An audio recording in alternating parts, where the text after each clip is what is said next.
오늘도 새로운 하루를 허락해 주신 하나님께 감사를 드리며 하루의 삶을 시작합시다. 여러분 모두 오늘 하루의 삶을 통해 감사와 기쁨이 넘치는 그런 하루 되시기를 빕니다. 그러면 사도신경으로 우리의 신앙을 고백함으로 하나님께 예배드리겠습니다. 나는 전능하신 아버지 하나님 천지의 창조주를 믿습니다. 나는 그의 유일하신 아들 우리 주 예수 그리스도를 믿습니다. 그는 성령으로 잉태되어 동정녀 마리아에게서 나시고 본디오 빌라도에게 고난을 받아 십자가에 못 박혀 죽으시고 장사된 지 사흘 만에 죽은 자 가운데서 다시 살아나셨으며 하늘에 오르시어 전능하신 아버지 하나님 우편에 앉아 계시다가 거기로부터 살아있는 자와 죽은 자를 심판하러 오십니다. 나는 성령을 믿으며 거룩한 공교회와 성도의 교제와 죄를 용서받는 것과 몸의 부활과 영생을 믿습니다. 아멘. 오늘 함께 살펴보실 성경 말씀은 하박국 3장의 말씀입니다. 구약성경 하박국서 3장 말씀입니다. 이 시간에 읽는 것은 3장 17절에서 19절의 말씀을 읽겠습니다.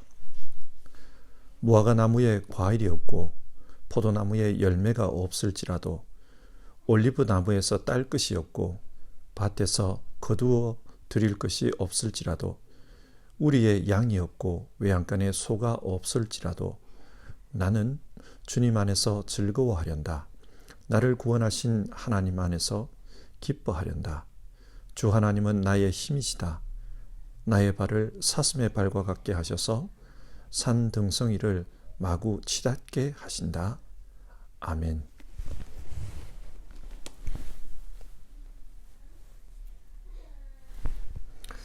월드컵이 열리면 우리나라 대표팀 경기를 볼 때에 꽤나 긴장이 됩니다.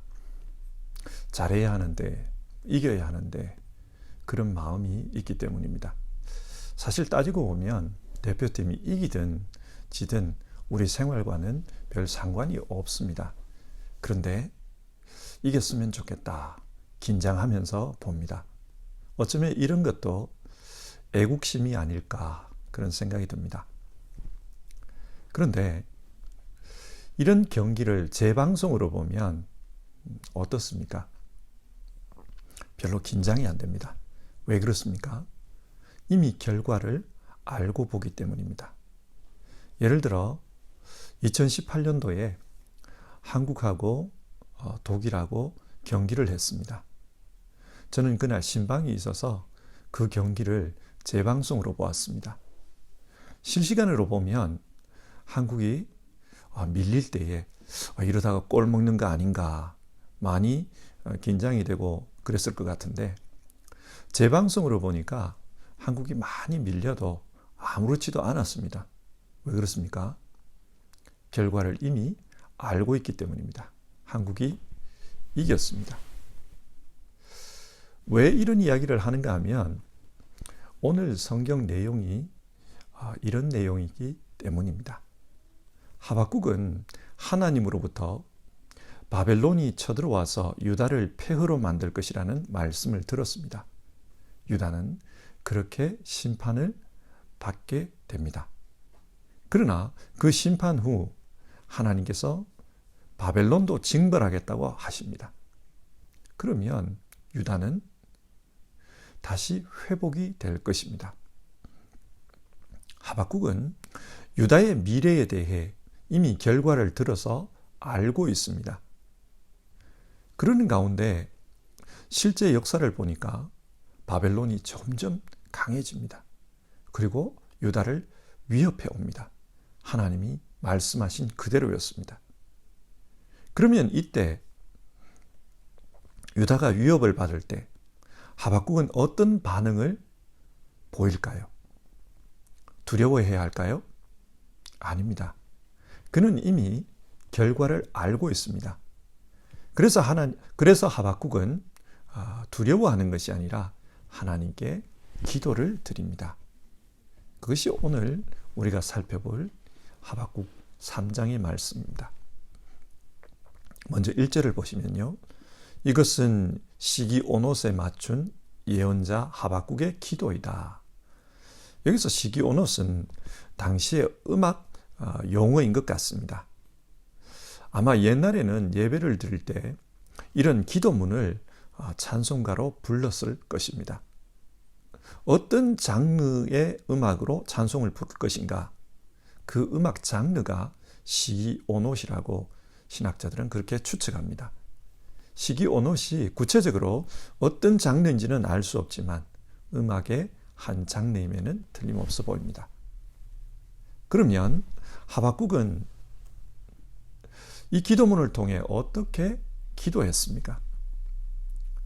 기도의 내용이 2절에 나오는데 주님께서 하신 일을 보고 놀랍니다. 주님의 일을 우리 시대에도 새롭게 하여 주십시오.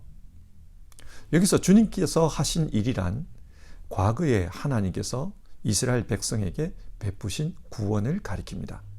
예를 들면 출애굽 사건과 같은 것입니다. 하나님께서 이스라엘 백성의 역사에 개입해 주셔서 이스라엘 백성은 하나님의 크신 구원을 경험했습니다. 자신들의 힘으로는 도무지 이길 수 없을 것 같았던 그 이집트 군대를 하나님께서 물리쳐 주셨습니다. 그래서 출애굽한 겁니다. 이처럼 하박국은 자기 시대에도 하나님의 구원 역사를 경험할 수 있게 해달라. 그렇게 간구합니다. 이 바벨론으로부터 하나님의 구원 역사, 제2의 출애굽을 경험하게 해달라. 그 말씀입니다. 그리고 계속해서 2절, 진노하시더라도 잊지 마시고 자비를 베풀어 주십시오. 하박국은 앞으로 일어날 일을 알고 있습니다. 유다는 하나님께 심판을 받아 바벨론에게 끌려갈 겁니다. 그렇게 하나님의 진노를 받아 어려움을 당할 때에도 하나님께서 잊지 마시고 자비를 베풀어 달라. 그렇게 간구합니다. 어려움 속에서도 하나님의 자비 안에서 살 수 있도록 도와주십시오. 간구합니다. 그리고 3절부터는 이 간구의 내용을 찬송으로 표현하는데 3절에서 7절 하나님의 임재에 대한 찬송입니다. 3절 하나님이 대만에서 오신다. 바란산에서 오신다. 대만, 바란 이 지명들은 모두 유다의 남쪽 지역을 가리킵니다. 옛날 출애굽 때 하나님께서 이스라엘 백성들을 이끌고 이 남쪽으로부터 약속의 땅으로 올라오지 않았습니까? 그것처럼 하나님께서 다시 이 유다에게 임재하셔서 이끌어달라. 그 말씀입니다. 자, 이렇게 하나님께서 임재하시면 어떤 현상이 나타나는가? 3절을 보시면 하늘은 그의 영광으로 뒤덮이고 땅에는 찬양 소리가 가득하다. 하나님의 영광이 하늘과 땅에 가득하게 됩니다. 하나님이 임재하시면 하늘과 땅에 하나님의 영광이 가득합니다. 그러자 하늘과 땅이 그 하나님의 임재를 감당할 수 없어서 심하게 흔들린다. 그런 표현이 나와요. 6절을 보면 땅이 흔들리고 세상의 여러 나라들이 떨고 있는 모습이 표현되어 있습니다. 하나님이 임재하시니까 땅들이, 세상 나라들이 그 하나님을 감당할 수 없어서 그렇게 떨고 있습니다. 또 4절, 하늘에서는 밝은 빛이 비칩니다. 이 빛은 세상의 어둠과 혼돈을 물리치는 하나님의 능력과 힘을 상징합니다. 마치 태초에 하나님이 빛이 있으라 말씀하심으로 어둠이 물러갔던 것처럼 이 땅의 악한 권세들, 어둠의 세력들이 하나님 때문에 물러갈 거다. 그렇게 말하고 있습니다.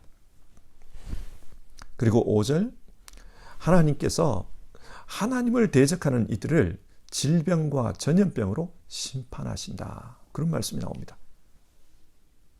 지금 우리도 그렇지만 인간이 강하다고 하나 원인을 알 수 없는 그런 질병이 돌면 속수무책입니다.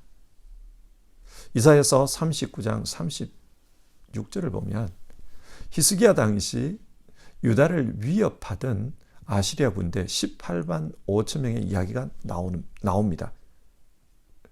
이들은 전날 저녁까지만 해도 예루살렘을 포위하고 있었습니다. 예루살렘은 이미 끝난 것처럼 보였습니다.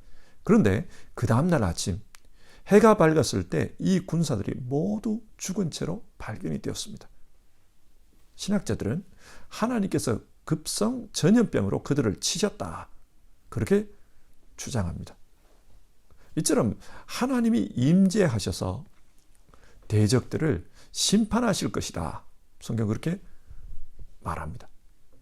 그래서 8절부터 15절을 보시면 하나님께서 대적들과 싸우는 그 내용을 말하고 있습니다. 8절, 하나님께서 강과 바다를 보고 노를 발하십니다. 여기서 강과 바다는 하나님을 대적하는 원수를 상징합니다. 하나님께서 그 원수들을 향해 구원의 병거를 타고 달려오십니다. 싸우기 위해서 달려오십니다. 그리고 그들을 향해서 활을 쏘십니다. 이어서 9절을 보면 마치 노아 시절 홍수로 세상을 심판하신 것처럼 그렇게 하나님께서 물로 원수들을 심판하십니다. 그러자 11절, 하늘의 해와 달이 멈추었었다, 그런 말이 나옵니다. 무슨 말입니까? 온 자연세계가 하나님의 진노 앞에 항복했다는 말입니다. 하나님께서 원수들과 싸우니까 원수들이 항복합니다. 그처럼 하나님께서 바벨론 군대를 공격하실 겁니다. 자기 백성을 위해 임재하시고 그 임재하신 하나님께서 자기 백성을 위해 바벨론과 싸우십니다. 13절인데요. 주님께서 주님의 백성을 구원하시려고 오십니다. 친히 기름 부으신 사람을 구원하시려고 오십니다. 악한 족속의 우두머리를 치십니다. 그를 따르는 자들을 뿌리채 뽑아버리십니다. 하나님께서 싸워주시면은 바벨론도 어쩔 수가 없습니다. 그 족속의 우두머리가 날아갑니다. 그리고 그 족속의 군대가 뿌리채 뽑혀버립니다. 이렇게 하나님은 자기 백성을 위해 싸워주십니다. 자, 이런 하나님의 임재와 또 구원에 대해 찬양한 하박국 선지자는 마지막으로 하나님께 감사 찬양을 올립니다. 앞에 1장을 보면 하박국 선지자는 하나님께 따지듯이 질문했습니다. 그런데 이제 그 질문이 변화해서 감사와 찬송이 되었습니다. 마지막으로 하나님께 감사 찬송을 올려드립니다. 17절과 18절, 우리가 잘 아는 성경 말씀인데요. 무화과 나무에 과일이 없고 포도나무에 열매가 없을지라도, 올리브 나무에서 딸 것이 없고 밭에서 거두어 드릴 것이 없을지라도, 우리의 양이 없고 외양간에 소가 없을지라도 나는 주님 안에서 즐거워하련다. 나를 구원하신 하나님 안에서 기뻐하련다. 과일나무에 과일이 없습니다. 외양간에 소도 양도 없습니다. 이게 무슨 말입니까? 서서히 환란이 시작되고 있는 겁니다. 하나님께서 말씀하셨던 바벨론을 통한 유다에 대한 심판이 시작되었습니다. 자, 그러면 이제 결과를 아는 앞으로 어떤 일이 일어날 것이라는 것을 아는 이 하박국은 두렵고 떨릴 만도 합니다. 바벨론이 이제 쳐들어옵니다. 그런데 선지자는 그 상황에서 나는 주님 안에서 즐거워할 것이다, 그런 말을 합니다. 불평하거나 질문하지 않고 조용히 다가올 재난을 기다리면서 즐거워할 것이라고 합니다. 어떻게 이게 가능합니까? 이게 가능한 이유는 하나님이 어떤 분인지를 이미 알고 있기 때문입니다. 하나님은 자기 백성을 위해 이 땅에 친히 찾아오십니다. 임재하십니다. 그리고 자기 백성을 위해 친히 싸워주십니다. 그렇기 때문에 하박국은 그 하나님을 알기 때문에 나는 이제 하나님으로 말미암아 기뻐하련다, 이 말을 해요. 앞으로 일어날 일을 바라보면서 하나님이 어떻게 승리하시는지 그걸 기대하면서 나는 기뻐하겠다, 그 말을 합니다. 그리고 자기의 소망을 심어서 노래합니다. 하나님이 우리의 힘이시다. 그렇기 때문에 우리를 사슴과 같이 활기차게 다시 높은 곳으로 다니게 하실 것이다. 그 희망을 선포합니다. 하나님께서 마침내는 우리를 이렇게 다시 회복해 주실 것이다. 그 믿음을 선포하고 있습니다. 오늘 본문 내용을 함께 정리해 봅시다. 하박국 선지자는 하나님으로부터 응답을 받았습니다. 하나님께서 앞으로 어떻게 일하실 거다, 미래에 대한 계획을 말씀하시는 것을 들었습니다. 그렇기 때문에 이제는 기도해요. 하나님의 그 계획이 어서 속히 이루어지게 해달라고 기도합니다. 그리고 그 계획에 따라 주님의 백성을 구원해 달라고 간구하고 있습니다. 그리고 하나님께서 자기 백성을 위해서 이 땅에 찾아오시고 또 자기 백성을 위해서 싸워주시는 분이기 때문에 암울한 역사의 징조가 보여도 그 하나님을 믿고 감사와 찬송으로 영광을 올려드립니다. 그리고 하나님께서 우리를 다시 회복해 주신다, 그 소망을 노래하고 있습니다. 자, 이 말씀을 오늘 우리의 상황에서 한번 생각해 봅시다. 우리 시대도 참 어려운 시기입니다. 특히 신앙하는 사람들이 살아가기에 정말 힘들어요. 뿐만 아니라 코로나로 인해서 어려움이 많습니다. 건강의 어려움도 있고요. 경제적인 어려움, 개인적으로 여러 어려움을 겪는 분들이 있습니다. 심적으로 어려운 분들도 있고 관계적으로 어려운 분들도 있고 코로나 말미암아서 많은 어려움이 있습니다. 우리 시대는 영적으로 어려운 시대예요. 그리고 이 상황적으로도 너무 어려워요. 이런 어려운 시기를 우리는 어떻게 살아야 할까요? 오늘 성경은 하박국처럼 살았으면 좋겠다, 그렇게 권면하고 있습니다.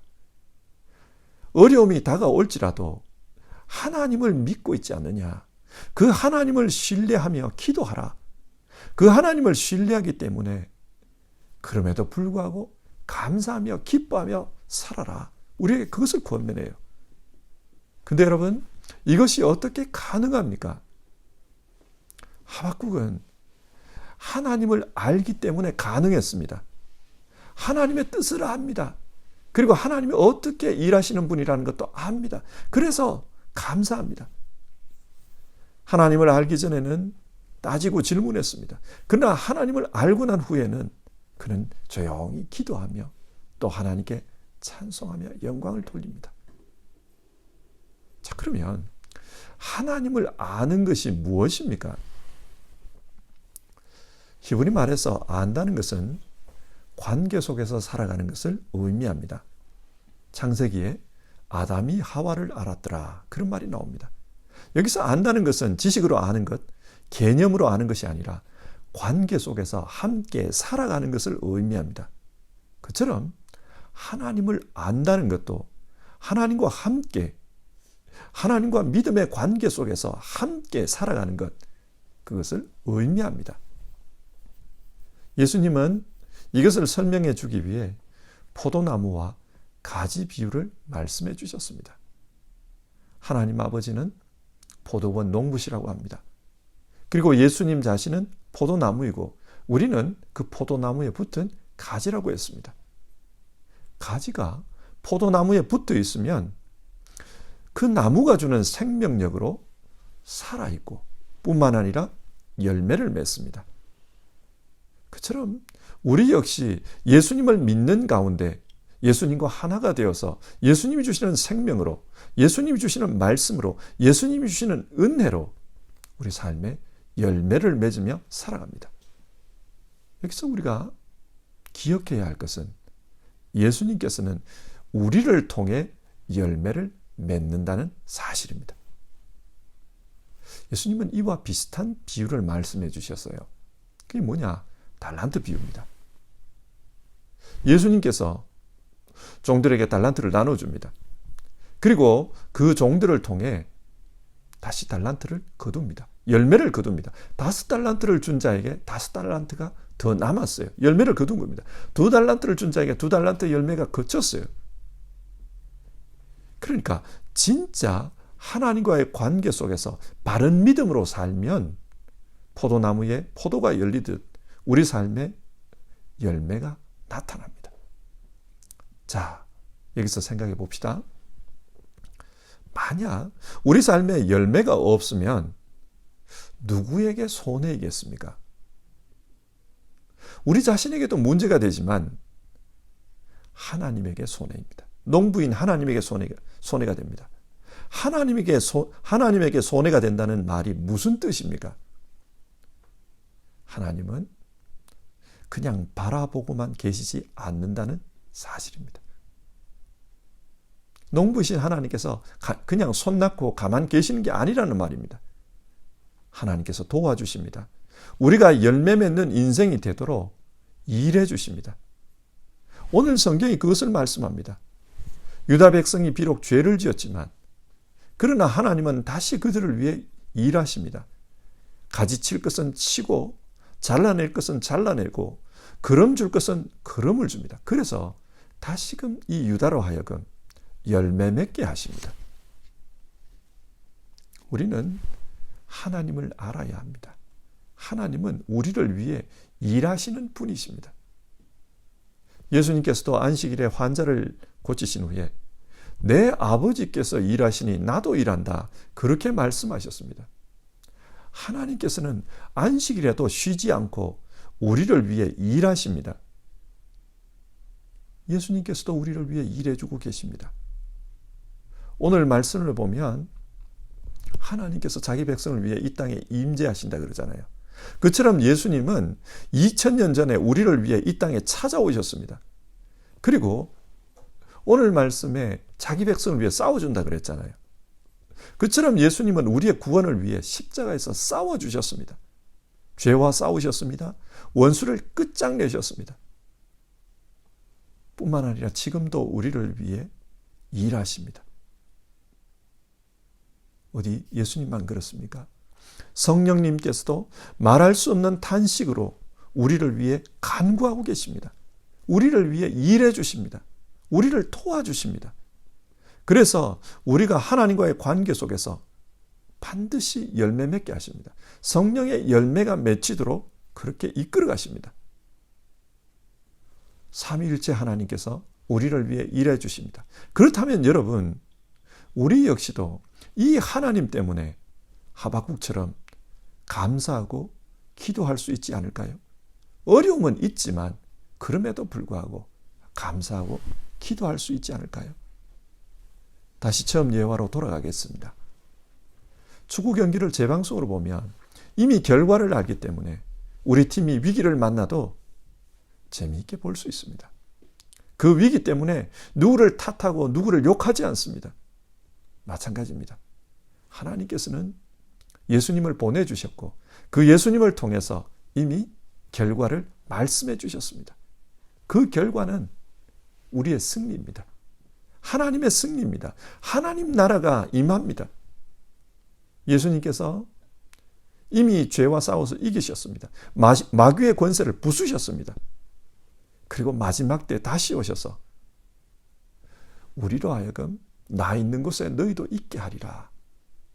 우리로 하여금 하나님 나라로 인도하실 것입니다. 결과를 이미 말씀해 주셨습니다. 그렇다면 우리 역시 크고 작은 어려움을 만날지라도 주님께서 우리를 도와주신다. 주님께서 마지막 결과에 이르도록 우리를 인도해 주신다. 일해 주신다.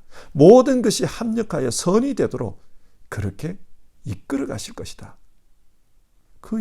그것을 믿고 지금 눈앞에 있는 이 현실을 기도하며 감사와 찬송으로 살아가라. 오늘 말씀은 우리에게 그것을 권면합니다. 우리 모두 어려움을 당하고 또 힘든 부분이 있겠지만 하박국처럼 하나님을 신뢰하는 이 믿음으로 그렇게 살아갈 수 있기를 바랍니다. 찬송가 384장 통합찬송가 434장 나의 갈 길 다 가도록 우리 1절 부르고요. 같이 기도하겠습니다.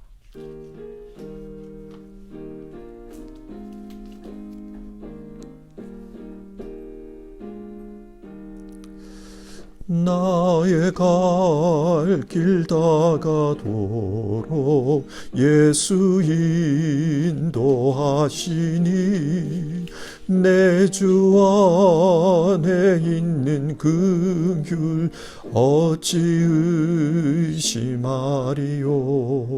믿음으로 사는 자는 하늘 위로 받겠네.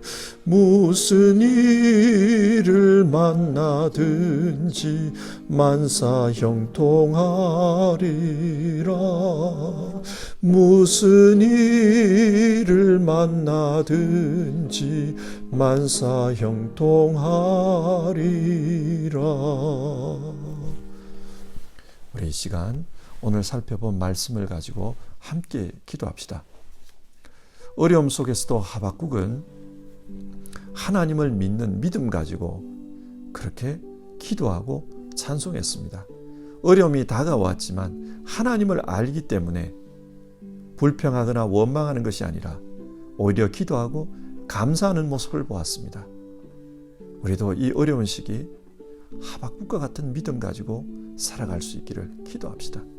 주여, 하나님을 아는 믿음 속에서 이 모든 문제를 이기고 살게 하옵소서.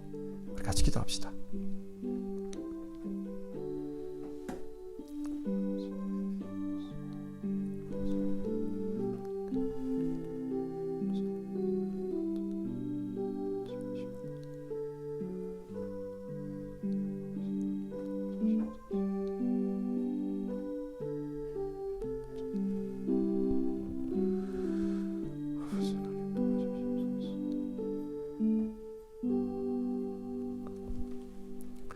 사랑 많으신 하나님, 오늘 말씀을 통해 어려움 속에서도 굴하지 않고 하나님께 기도하며 또 하나님을 찬송하며 그렇게 살라 우리에게 권면하시는 말씀을 들었습니다.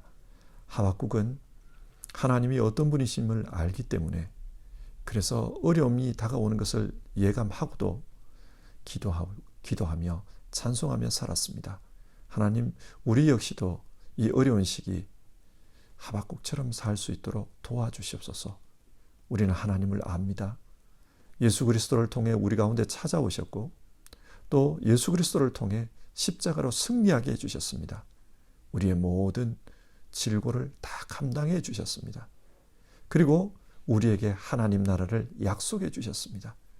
이미 결과를 알고 있으니 우리 모두 하나님을 믿는 믿음 안에서 감사하며 그렇게 살게 하옵소서. 기도하며 살게 하옵소서. 하루하루 어려움 속에서도 기뻐하고 어려움 속에서도 찬송하며 사는 우리 모두 되게 하옵소서. 건강의 어려움을 겪는 분들 하나님 기억해 주시옵소서. 육신의 질고를 지고 있는 분들 하나님 도와주시옵소서. 경제적으로 어려움을 겪는 분들 또 가정적으로 또 여러 가지 관계적으로 어려움을 겪는 분들 주여 도와주시옵소서. 이 어려움이 우리를 삼키지 못하게 하시고 어려움 속에서도 하나님 우리를 위해 일하신다는 그 믿음 가지고 우리 모두가 승리하며 나아가게 하옵소서. 우리 주님 예수님의 이름으로 기도드립니다. 아멘. 하늘에 계신 우리 아버지, 아버지의 이름을 거룩하게 하시며 아버지의 나라가 오게 하시며 아버지의 뜻이 하늘에서와 같이 땅에서도 이루어지게 하소서. 오늘 우리에게 일용할 양식을 주시고 우리가 우리에게 잘못한 사람을 용서하여 준 것 같이 우리 죄를 용서하여 주시고 우리를 시험에 빠지지 않게 하시고 악에서 구하소서. 나라와 권능과 영광이 영원히 아버지의 것입니다. 아멘.